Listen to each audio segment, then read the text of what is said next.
किसी भी फंक्शन का जो डिफरेंशियल होता है वो क्या होता है कि किसी भी फंक्शन को, खासतौर पर कॉमर्स वाले स्टूडेंट समझें कि किसी भी फंक्शन को अगर हम ब्रेक करके, स्प्लिट करके किसी छोटे फंक्शन में कन्वर्ट करते हैं तो हम ये बोलते हैं वो उसका डेरिवेटिव है।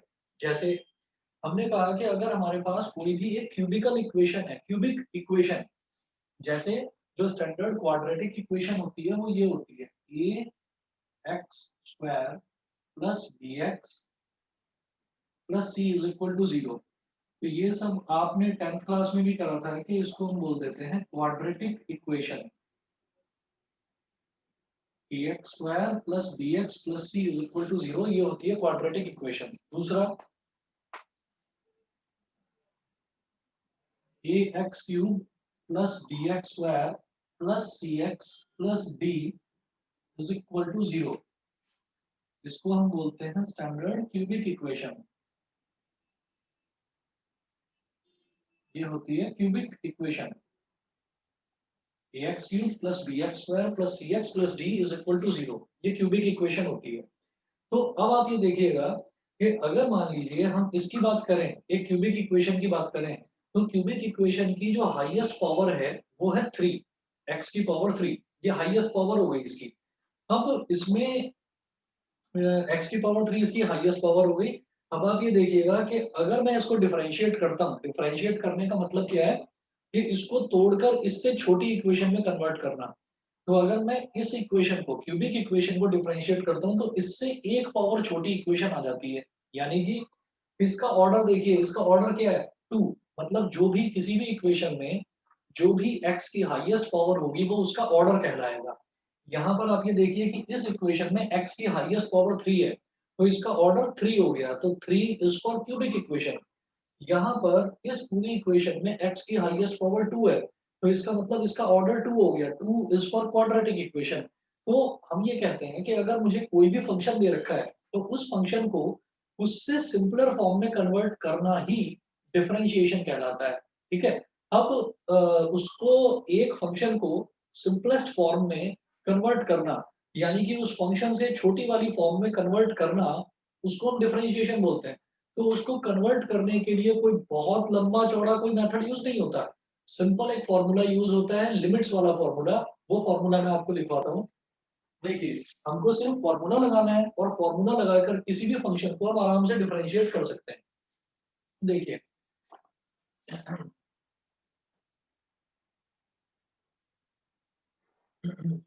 डेरिवेटिव्स में हम ये कहेंगे, इफ, सभी बच्चे नोट कर लेंगे, if we want to,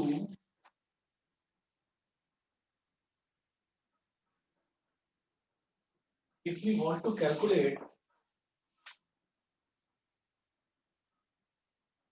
the derivative और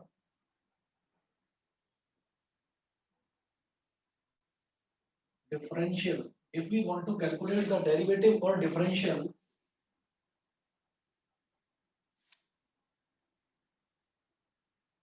if we want to calculate the derivative or differential of a function fx,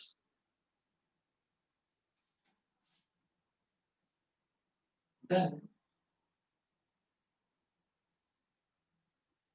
the basic method,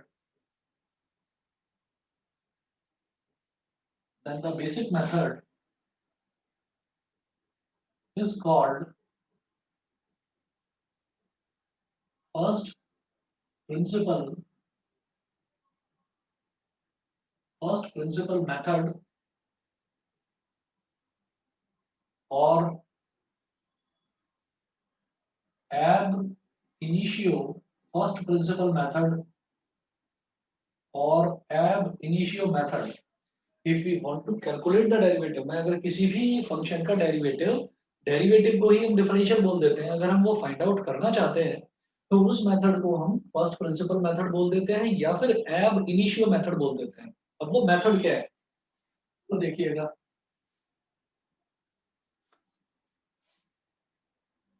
the differential of a function, the differential of a function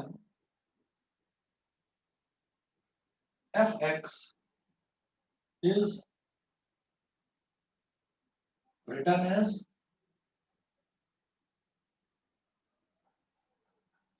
the differential of a function fx is written as f dash x,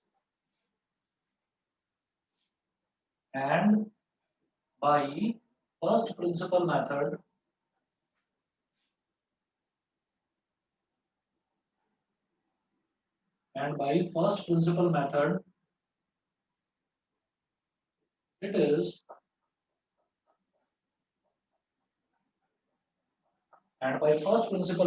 it is calculated as f dash x is equal to limit f dash x is equal to limit h tending to 0, x नहीं sorry h, limit h tending to 0 fx plus h minus fx upon h, fx plus h minus fx upon h, ये formula होता है इसका। ठीक है, अब इसके बाद आप ये देखिएगा, सिर्फ फॉर्मूला इतना नोट करिए और फिर डिफरेंशियल आप निकाल सकते हैं किसी भी फंक्शन का। मैं आपको डिफरेंशिएशन के कुछ फॉर्मूले भी बताऊंगा, वो फॉर्मूले बाद में करेंगे, लेकिन पहले हमें एक फर्स्ट प्रिंसिपल मेथड जिसको हम एब इनिशियो मेथड बोलते हैं, इस मेथड से कैलकुलेट करने के लिए डायरेक्टली पूछा जाएगा। ठीक, तो हमें इस मेथड से डिफरेंशियल कैलकुलेट करना भी आना चाहिए, और फिर उसके बाद मैं आपको लगभग 10 या 12 फॉर्मूले बताऊंगा, वो आप सीधा सीधा लर्न कर लेना, तो फिर 2 मिनट में हो जाएगा। डिफरेंशिएशन में कोई ज्यादा मुश्किल नहीं है, लेकिन सबसे पहले ये वाला मेथड समझना जरूरी है। तो पेज नंबर 304 पर आ जाइए आप, एनसीईआरटी में पेज नंबर 304, एग्जांपल नंबर 5।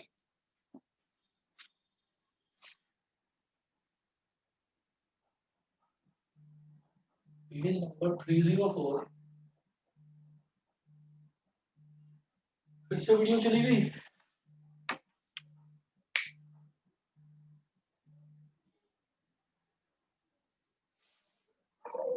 अभी दिखाई दे रहा है? Yes sir. Page number 304, example 5। Example 5 में देखिएगा, इसमें है find the derivative at x is equal to 2 of the function fx is equal to 3x।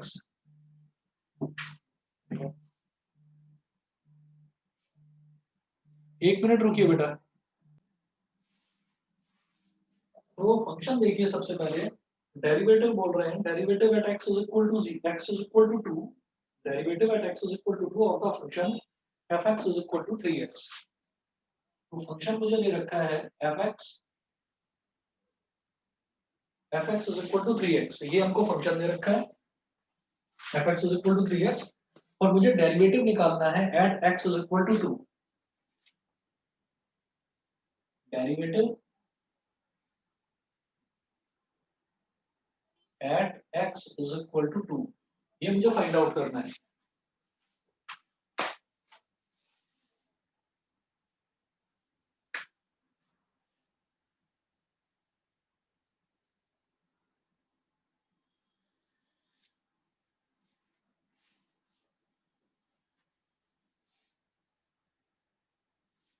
तो देखिएगा, मुझे ये फॉर्मूला यूज करना है, यहाँ पर डेरिवेटिव कैलकुलेट करना है, मतलब मुझे f डैश x कैलकुलेट करना है। तो सबसे पहले f डैश x निकालिए सीधा सीधा bye first principle method.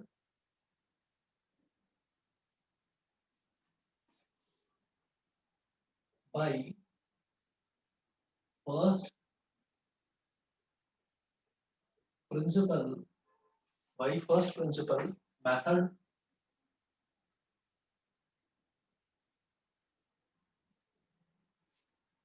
f dash x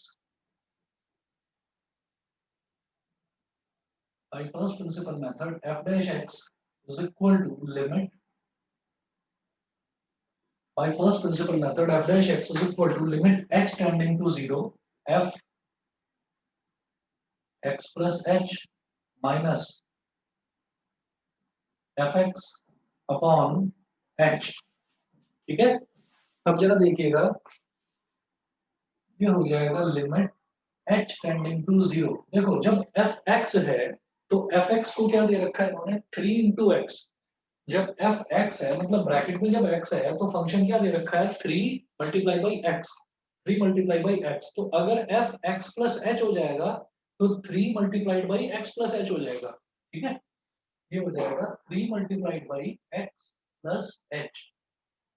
ठीक है, और माइनस एफ एक्स क्या है, एफ एक्स तो सिंपली 3x है ही, तो 3x और डिनोमिनेटर में क्या है h। इसको आप एक्सपैंड करिए, limit h tending to 0, 3x plus 3h minus 3x upon h, minus 3x और प्लस 3x कैंसिल आउट हो गया, तो क्या बचा, limit h tending to 0, 3h upon h, h से h कैंसिल आउट हो गया तो केवल 3 बचा। अब जब लिमिट h टेंडिंग टू 0 है और यहाँ पर क्या बचा, यहाँ पर सिर्फ और सिर्फ 3 बचा, तो इसका मतलब क्या है कि अब मैं इसमें h की वैल्यू 0 तो कोई डाल ही नहीं सकता, क्योंकि इस फंक्शन में h कहीं पर है ही नहीं, तो मैं h की वैल्यू 0 कहाँ डालूंगा, तो इसका मतलब 3 आ गया ना यहाँ पर। तो इस लिमिट की जो वैल्यू है अब वो 3 ही है, सिर्फ सिर्फ 3 ही इसकी वैल्यू है, ये आ गया 3। बताइए जी, क्लियर है सभी को? बताइए बेटा, क्लियर है सबको? Yes sir. ठीक है, अब नेक्स्ट देखते हैं, जैसे ये एग्जांपल नंबर 5 था, ऐसे ही example number 6, find the derivative of the function fx is equal to 2x square plus 3x minus 5 at x। Sir हाँ जी बेटा बताइए। सर इसमें 2 का क्या मतलब वो था, 2 का x derivative at x is equal to, वो तो किसी पे भी निकालते तो डेरिवेटिव तो सेम ही आएगा ना। एक मिनट, हाँ मैं ये आपको बताना भूल गया। इन्होंने पूछा कि find the derivative of fx is equal to 3x at x is equal to 2। बिल्कुल सही पूछा। देखिए ये आया f डैश x की वैल्यू आ गई यहाँ पर 3। ठीक, तो ये जो f डैश x की वैल्यू आई है ये कांस्टेंट वैल्यू आई है, तो अब आप इसको 2 पर निकालो, 4 पर निकालो, 5 पर निकालो, किसी पर भी निकालो, उसका रिजल्ट 2 ही उसका रिजल्ट 3 ही आना है। मतलब वो बोल रहे हैं therefore derivative at x is equal to 2, x is equal to 2 पर डेरिवेटिव क्या हो जाएगा, f डैश 2, और f डैश 2 भी 3 ही होगा, क्योंकि इसमें जो f डैश x है इसमें कहीं ना कहीं कोई ना कोई x की वैल्यू जरूर होनी चाहिए, तभी मैं x की वैल्यू उसमें सब्स्टिट्यूट कर पाऊंगा। ठीक, वो x की कोई वैल्यू उसमें दे ही नहीं रखी है, f डैश x की वैल्यू ही कांस्टेंट आ रही है, तो इसका मतलब आप f डैश 2 निकालो तो भी 3 आएगा, f डैश 3 निकालो तो भी 3 आएगा, f डैश 1000 निकालो तब भी 3 ही आएगा। बताइए सभी सभी को समझ में आ गई ये चीज? Yes sir. तो क्लियर है ना?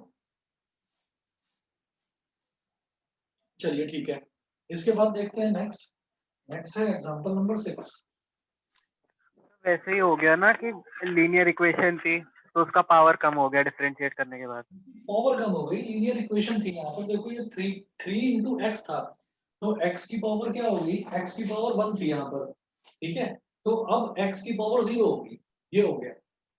ठीक है, तो लीनियर इक्वेशन थी, तो लीनियर इक्वेशन के बाद तो फिर सीधा कांस्टेंट ही आता है, तो कांस्टेंट आ गया यहाँ पर 3। ठीक है बेटा, सभी को क्लियर है? हर्ष, ऐश्वर्या बताइए, क्लियर है? Yes sir. ठीक है, यस सर। ठीक है बेटा। अब एग्जांपल नंबर 6 देखते हैं। एग्जांपल नंबर 6 में ये बोल रहे हैं find the derivative of the function fx is equal to this at x is equal to -1।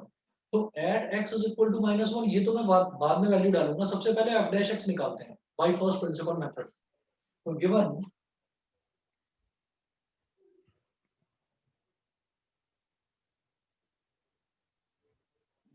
fx is equal to 2x square plus 3x minus 5, 2x square plus 3x minus 5। तो derivative of fx by first principle method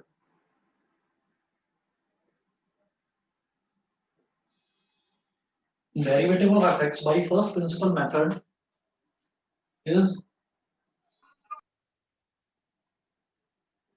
F dash x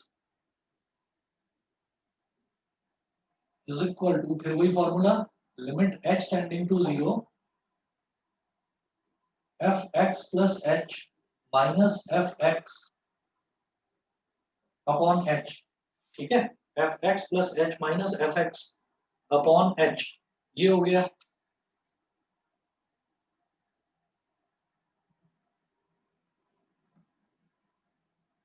इसके बाद देखिएगा, अब इसमें value डाल देंगे। जब F x था तो पूरा ये फंक्शन था, जब एफ एक्स प्लस एच है तो इस पूरे फंक्शन में जहां जहां पर एक्स है वहां वहां पर एक्स प्लस एच डाल दीजिए, तो एफ एक्स प्लस एच आ जाएगा।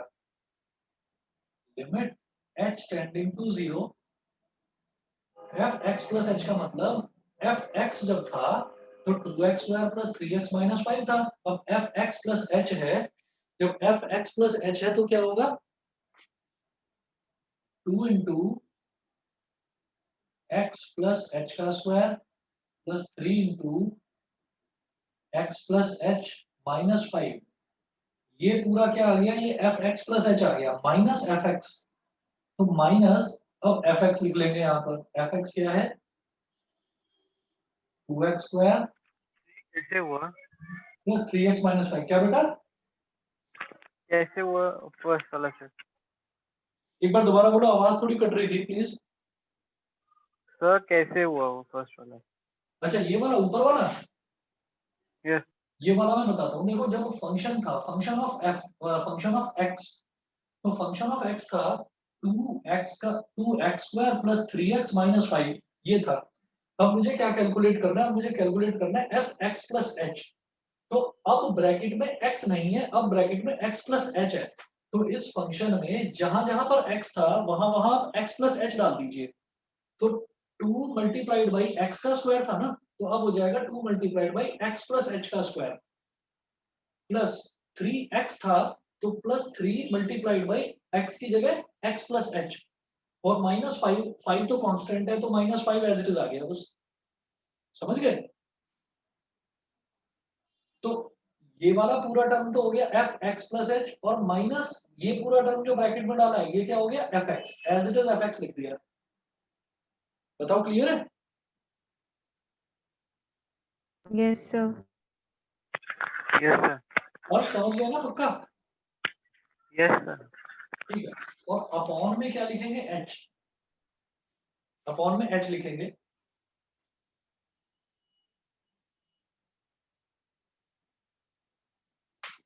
अब इसको पूरे को एक्सपैंड करो, लिमिट एच टेंडिंग टू 0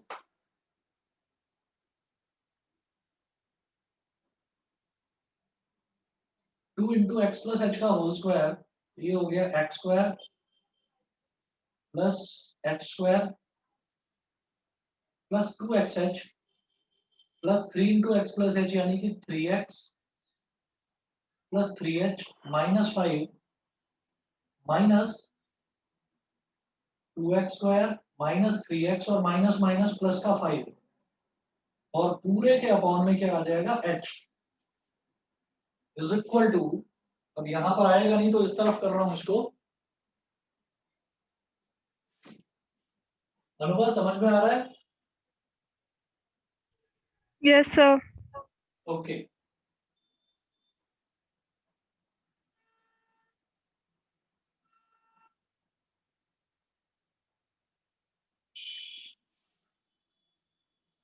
अभी देखिएगा, नेक्स्ट मैं इसको इस तरफ कर रहा हूं, तो ये है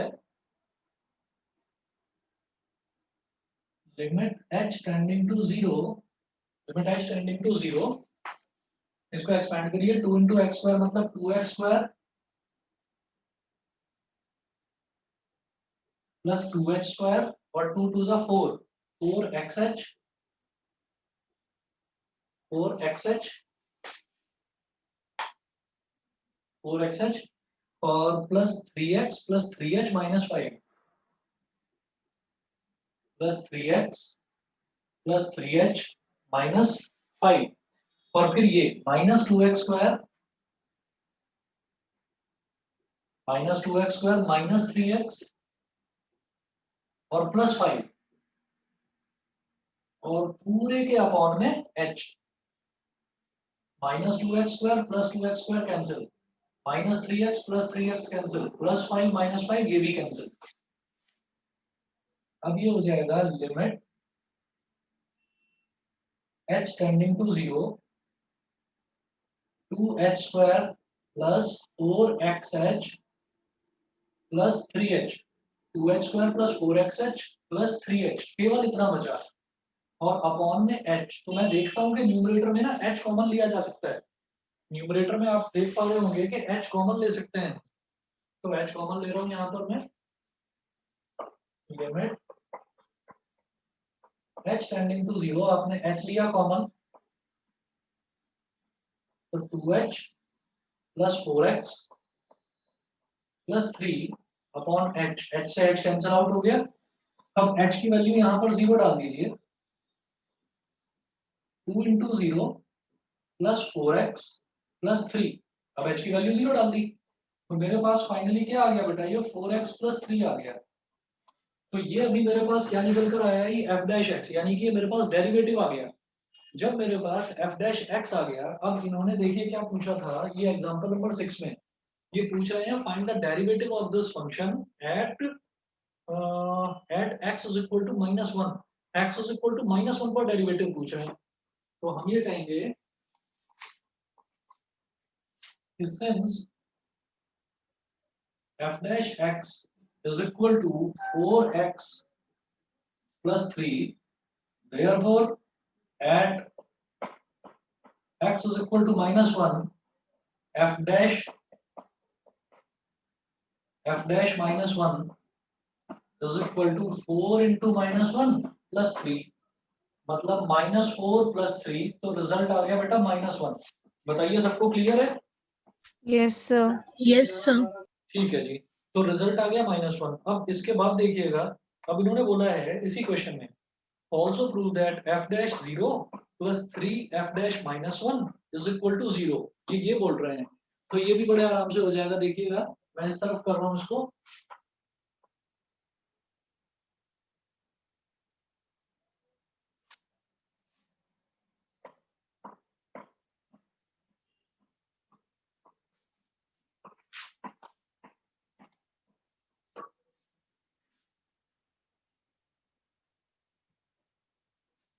Now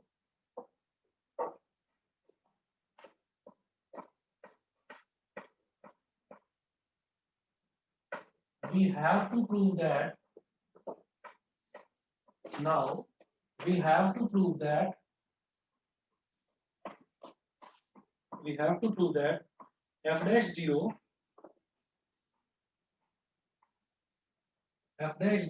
plus 3 f dash -1, f dash 0 plus 3 f dash -1 is equal to 0। मुझे ये प्रूव करना है, ठीक है। तो लेफ्ट हैंड साइड लेकर अगर चलते हैं तो f dash 0 क्या हो जाएगा, ये जो मेरे पास f dash x निकल कर आया है ना, ये जो f dash x है, इसमें मैं x की जगह 0 डाल दूंगा। f dash x में मैं x की जगह 0 डाल दूंगा, तो f dash 0 बन जाएगा। वो देखिए कैसे, f dash 0 यानी कि यहाँ पर आप 0 डाल दीजिए, तो 4 इंटू 0 प्लस 3, ये तो हो गया बेटा f dash 0, correct, plus 3 into f dash -1, ये f dash -1 कैलकुलेट करके -1 आया था, ठीक है। तो मैं सीधा सीधा -1 लिख रहा हूँ यहाँ पर, किसी बच्चे को कोई प्रॉब्लम तो नहीं। जो f dash -1 है ये कैलकुलेट करके मेरे पास -1 आया था, तो f dash -1 की मैं डायरेक्ट वैल्यू -1 यहाँ पर डाल रहा हूँ। किसी को कोई प्रॉब्लम तो नहीं है, बताइए। No, sir. No, sir.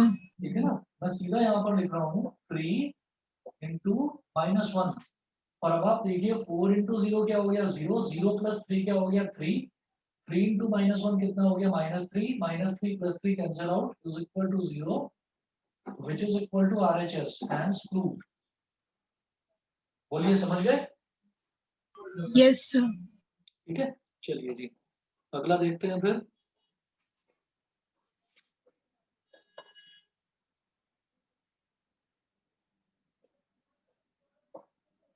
Next देखते हैं, नेक्स्ट है ये एग्जांपल नंबर 6 था हमारा, 0 प्रूव हो गया। Example number 7, find the derivative of sine X at X is equal to 0। मुझे साइन एक्स का डेरिवेटिव निकालना है at X is equal to 0। अगर साइन एक्स का हमको डेरिवेटिव निकालना है या किसी भी ट्रिग्नोमेट्रिक आइडेंटिटी का हमें अगर डेरिवेटिव निकालना है तो हमें उसके ट्रिग्नोमेट्री के सारे फॉर्मूले अच्छे से लर्न होने चाहिए। देखिएगा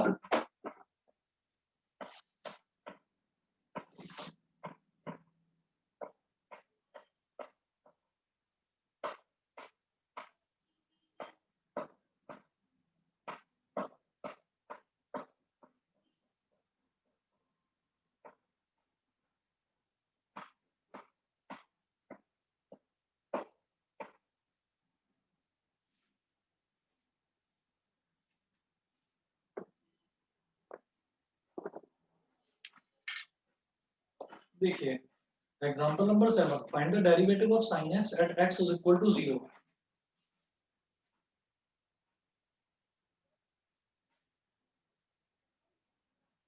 find the derivative of sin x at x is equal to 0। तो फंक्शन दे रखा है मेरे को fx is equal to sin x दे रखा है। फंक्शन जो है वो दे रखा है fx है फंक्शन ऑफ x, ये है sin x के इक्वल। ठीक है, तो फंक्शन मेरे पास है sin x। अब ये पूछ रहे हैं sin x का डेरिवेटिव बताना है at x is equal to 0। तो सबसे पहले मुझे क्या करना पड़ेगा, f डैश x कैलकुलेट करना पड़ेगा। Derivative of fx by first principle method बोलिए या एब इनिशियो मेथड बोलिए, एक ही बात होती है।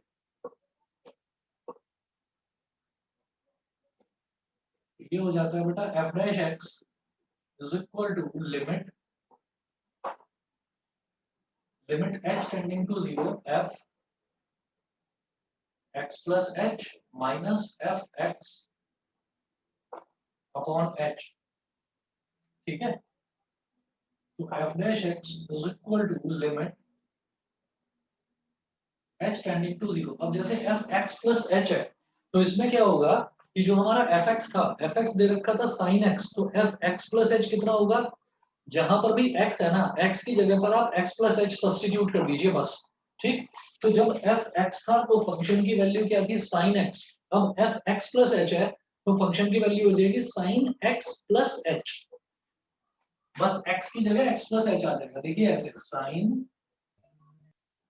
x plus h minus fx क्या है, sin x, और अपॉन में h आ गया। ठीक है, अब इसके बाद देखिएगा limit h tending to 0 sin c minus sin d। sin c minus sin d का फॉर्मूला लगाना है। देखिए अगर आपको फॉर्मूले नहीं याद है मैं एक बार आपको बताता हूँ।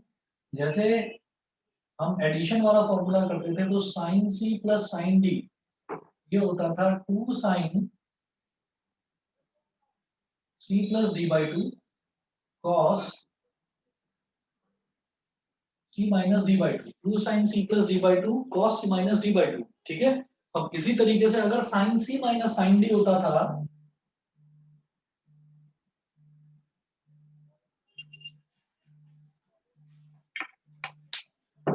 तो प्रॉब्लम होगी बेटा, एक मिनट वेट करिए प्लीज। हाँ जी, तो sin c minus sin d का अगर फॉर्मूला देखें तो sin c minus sin d का फॉर्मूला होता है 2 cos c plus d by 2, 2 cos c plus d by 2 sin c minus d by 2 ये होता है। तो यहाँ पर फिर मैं ये वाला फॉर्मूला लगाऊंगा क्योंकि sin ये x प्लस h कैसे, ये x plus h is like c and this x is like d, तो sin c minus sin d। ठीक,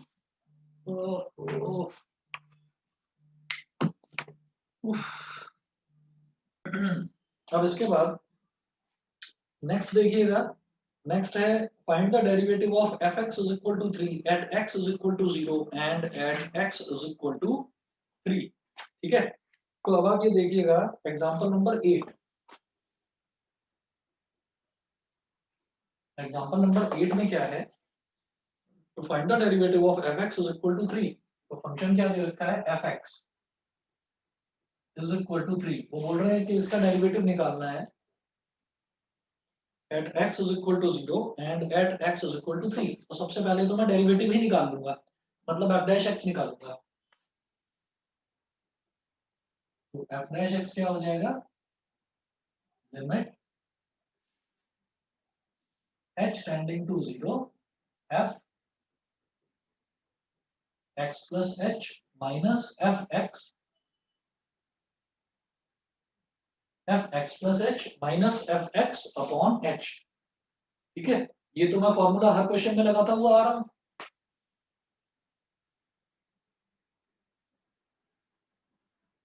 तो limit h tending to 0 f x plus h क्या हो जाएगा, ये जो f x है इसकी वैल्यू 3 है। 3 का मतलब क्या है, कांस्टेंट फंक्शन है, एक कांस्टेंट वैल्यू है। आप f x प्लस h करो तो भी 3 आएगा, आप f x प्लस 2h करो तो भी 3 आएगा, आप f ब्रैकेट में एनीथिंग कुछ भी डालिए, वो कांस्टेंट फंक्शन है, उसका रिजल्ट कांस्टेंट ही आना है। तो ये क्या हो जाएगा, एफ एक्स प्लस एच की जगह 3 और एफ एक्स की वैल्यू भी 3 और अपॉन एच, 3 माइनस 3 0 हो गया, 0 अपॉन एनीथिंग क्या हो जाएगा 0। ये 0 आ गया, बताइए जी क्लियर है सबको। Yes, sir. तो Yes, sir. F dash X की वैल्यू 0 आ गई। अब वो क्या कह रहे हैं कि आप बताइए, हाँ बताइए। तो इसलिए कहते हैं कि वो कांस्टेंट का डिफरेंशियल 0 होता है हमें। हाँ, इसीलिए कहा जाता है कि कांस्टेंट का डिफरेंशियल हमेशा 0 होता है। हम ये जो है ना, ये एब इनिशियो मेथड है। आपसे एग्जाम में क्वेश्चन पूछा जाएगा कि differentiate the following functions bye first principle method. अगर अगर sin x का डिफरेंशियल आपसे फर्स्ट प्रिंसिपल मेथड से पूछा जाएगा तो आप ये समझ लीजिएगा कि आप सीधा यहाँ पर देखिए, ये आपको मालूम है कि sin x का डिफरेंशियल cos x होता है। तो अगर आपसे sin x का डिफरेंशियल पूछा जाएगा कि आप sin x को डिफरेंशिएट करिए, तो वो क्वेश्चन आएगा 3 नंबर का। और sin x का डिफरेंशियल डायरेक्टली बताओ, ऐसा पूछा ही नहीं जाएगा एग्जाम में। क्यों? क्योंकि डायरेक्टली आप बताओगे तो वो 3 नंबर का क्वेश्चन कहाँ हुआ। तो क्वेश्चन की वेटेज देखकर आपको डिसाइड करना है, और कई बार वो सीधा सीधा स्टेटमेंट लिख कर देंगे कि calculate the derivative of the following functions bye first principle method या बाय एब इनिशियो मेथड, ये बोलेंगे। तो आपको पूरा यहाँ से लेकर और यहाँ तक करके दिखाना है, और इन सबको करने के बाद में फिर इसमें प्रोडक्ट रूल होता है, चेन रूल होता है, क्वोशिएंट रूल होता है। तो ये जो रूल्स हैं, इन रूल्स के लिए फिर हमें इतना लंबा लंबा मेथड लगाने की जरूरत नहीं। तो जो बेसिकली आपसे पूछा जाएगा ना कि आप इस फंक्शन का डिफरेंशियल बताइए, वहां मेंशन करेंगे वो बाय फर्स्ट प्रिंसिपल मेथड। दूसरा, आप ये भी समझेंगे कि जैसे आपको मालूम है कि sin x का डिफरेंशियल cos x ही होता है। ठीक, आपको मालूम है कि किसी भी कांस्टेंट फंक्शन का डिफरेंशियल 0 ही होता है। लेकिन अगर वो आपसे पूछ रहे हैं कि आप f(x) एक फंक्शन है 3, आप उस 3 का डिफरेंशियल बताइए, अगर वो आपसे पूछ रहे हैं तो आप वो नहीं लिखेंगे कि differential of a constant is 0, वो लिखकर आप खत्म कर देंगे, नहीं। वो आप लिख सकते हैं अगर क्वेश्चन की वेटेज 1 नंबर की है। लेकिन अगर वो 3 नंबर का क्वेश्चन है, या चलिए 2 नंबर का भी क्वेश्चन है, तो 2 नंबर में एटलीस्ट इतना जरूर आप करके दिखाएंगे। तो अगर डायरेक्टली बोल देते हैं कि फर्स्ट प्रिंसिपल मेथड से करें तो कोई प्रॉब्लम ही नहीं है, तो आपको करना ही है इस मेथड से। लेकिन अगर वेटेज क्वेश्चन की ज्यादा है तो आप फर्स्ट प्रिंसिपल से ही करके दिखाएंगे। मेरी बात सब बच्चों को समझ में आ गई? मैं अभी आपको जितना भी ये सब करा रहा हूँ ना डेरिवेटिव्स में, अभी तो मैं एक एक फंक्शन, जैसे ये कांस्टेंट फंक्शन था, इसका डिफरेंशियल, अभी जैसे अर्श ने बोला कि इसका डिफरेंशियल हमेशा 0 होता है, वो बिल्कुल ठीक है, 0 ही होता है। ठीक, तो हम क्योंकि डेरिवेटिव्स की बिल्कुल स्टार्टिंग कर रहे हैं, तो डेरिवेटिव्स की जो ये स्टार्टिंग वाला पोर्शन है, एब इनिशियो मेथड वाला जो है, ये पहले 12th क्लास में आया करता था, अब से 5-6 साल पहले तक, ये 5-6 साल पहले तक ये 12th क्लास के सिलेबस में था। फिर इसको इन्होंने 11th क्लास में इंक्लूड करा है, अब 12th में नहीं पूछा जाता फर्स्ट प्रिंसिपल। तो आप लोगों को ध्यान रखना है कि क्वेश्चन की वेटेज देखकर आपको अंदाजा लगाना है। अगर क्वेश्चन ज्यादा वेटेज का है तो आप प्रॉपरली ऐसे सॉल्व करके दिखाएंगे। अगर क्वेश्चन कम वेटेज का है, 1 नंबर का है, तो नहीं करना, तो आप सीधा सीधा एक लाइन में लिख देंगे कि differential of a constant is 0। मेरी बात सबको समझ में आ गई? Yes, sir. ठीक है ना। चलिए जी, अब मैं इस तरफ कर रहा हूँ नेक्स्ट एग्जांपल। ये एग्जांपल नंबर 8 था। हाँ, एग्जांपल नंबर 8 में f डैश x 0 आ गया, यानी कि ये जनरली डिफरेंशियल की वैल्यू आ गई, f dash x is equal to 0। वो पूछ रहे हैं मुझे डेरिवेटिव बताना है at x is equal to 0, यानी कि वो आपसे एफ डैश जीरो पूछ रहे हैं, तो बेटा क्या प्रॉब्लम है? एफ डैश एक्स की वैल्यू जो फिक्स वैल्यू है जीरो है, उसमें कहीं एक्स वेरिएबल है ही नहीं, तो एफ डैश जीरो भी जीरो ही आएगा। एंड सिमिलरली वो दूसरा पूछ रहे हैं at X is equal to 3, यानी कि एफ डैश 3 जो है इसकी वैल्यू भी जीरो ही आएगी। बताइए क्लियर है ये एकांश? एकांश समझ में आ गया इतना? आदित्य क्लियर है?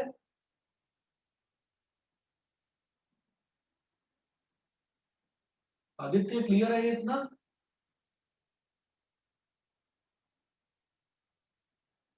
चलिए लगता है दोनों को आवाज नहीं आ रही है। आगे देखते हैं जी नेक्स्ट एग्जांपल।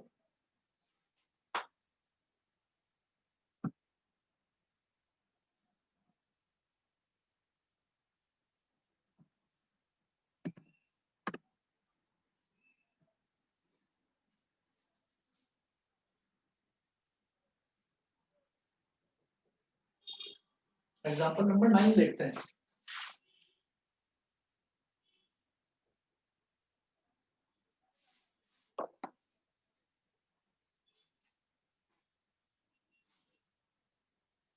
एग्जांपल नंबर 9 में है find the derivative of fx is equal to tan x। अब ये क्या कर रहे हैं? अब ये आपसे जनरल सॉल्यूशन पूछ रहे हैं। अब इस जैसे एग्जांपल नंबर 9 है, तो इन्होंने आपको फंक्शन दे रखा है कि fx है tan x के इक्वल। वो ये नहीं बोल रहे हैं कि at x is equal to 0 या at x is equal to 2 या at x is equal to 3, वो नहीं पूछ रहे हैं। वो सीधा बोल रहे हैं कि आप इसका डिफरेंशियल निकालिए। तो इसका डिफरेंशियल क्या हो जाएगा? सीधा हम फर्स्ट प्रिंसिपल मेथड लगाएंगे, fx is equal to tan x, तो f dash x is equal to limit h tending to 0 f x plus h minus f x upon h। ये हो गया। तो limit h tending to 0 f x plus h क्या हो जाएगा? ये जो फंक्शन है ना f x, इसमें आपको क्या करना है? x की जगह x plus h डाल देना है बस। ये हो जाएगा tan into x plus h minus F x तो सिंपली tan x है ही, minus tan x upon h।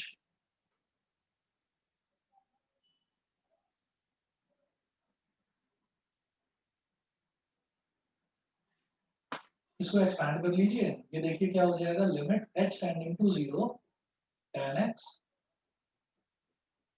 Plus tan h minus tan x upon h, minus tan x plus tan x। Limit h tending to 0 tan h upon h, h से h cancel out हो गया। ठीक है, तो अब क्या आ गया? ये तो एक कांस्टेंट वैल्यू आ गई। इसका मतलब h की वैल्यू 0 डालने के लिए कुछ है ही नहीं, तो इसकी वैल्यू क्या आ गई? सिर्फ 10 आ गई। बताइए बेटा क्लियर है? Yes, sir. ठीक है, उसके बाद देखते हैं नेक्स्ट एग्जांपल नंबर 10।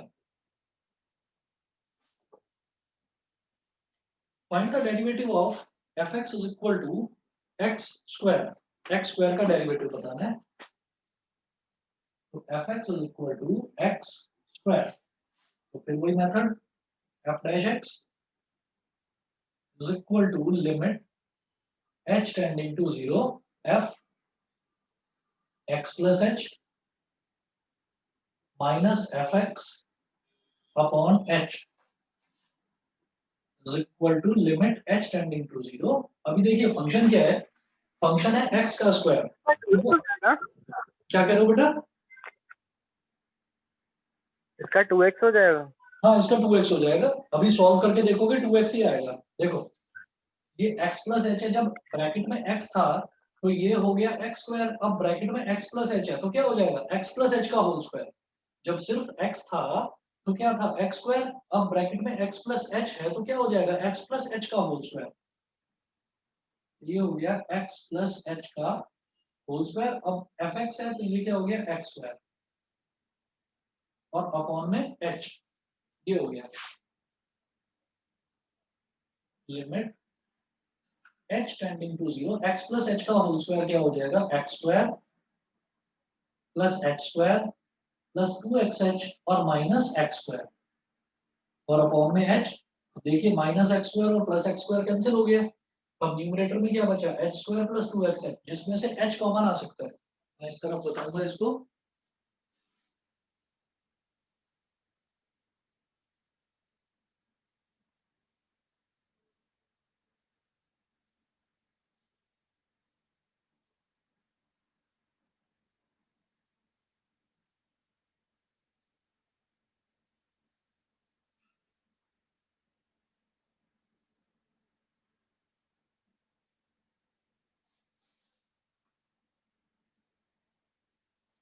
तो एच स्क्वायर प्लस 2xh, तो ये हो जाएगा लिमिट h टेंडिंग टू 0। अब यहाँ न्यूमरेटर में h स्क्वायर प्लस 2xh है, तो h कॉमन ले लिया, तो ब्रैकेट में बचेगा h प्लस 2x, और डिनोमिनेटर में क्या है, h है। h से h कैंसिल आउट, h की जगह आप 0 डाल दीजिए। तो बेटा ये आ गया 0 प्लस 2x, तो फाइनली रिजल्ट क्या आ गया, 2x। सभी को क्लियर है? Yes, sir. ठीक है। अब इसी के साथ मैं आपको कुछ इसमें क्वेश्चंस दे रहा हूं।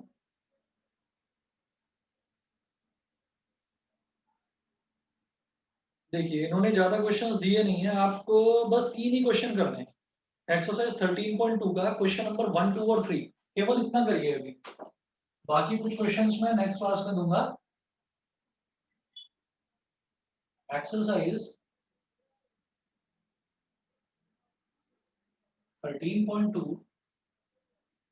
क्वेश्चन नंबर 1, 2 एंड क्वेश्चन 3 ये करने हैं। बताइए जी, ठीक है? यहाँ तक जो आज कराया है वो Yes, क्लियर sir. है सभी को? Yes, sir. चलिए बेटा ठीक है, फिर आज के लिए इतना ही करेंगे। Thank you, sir. Thank you, sir. Okay okay.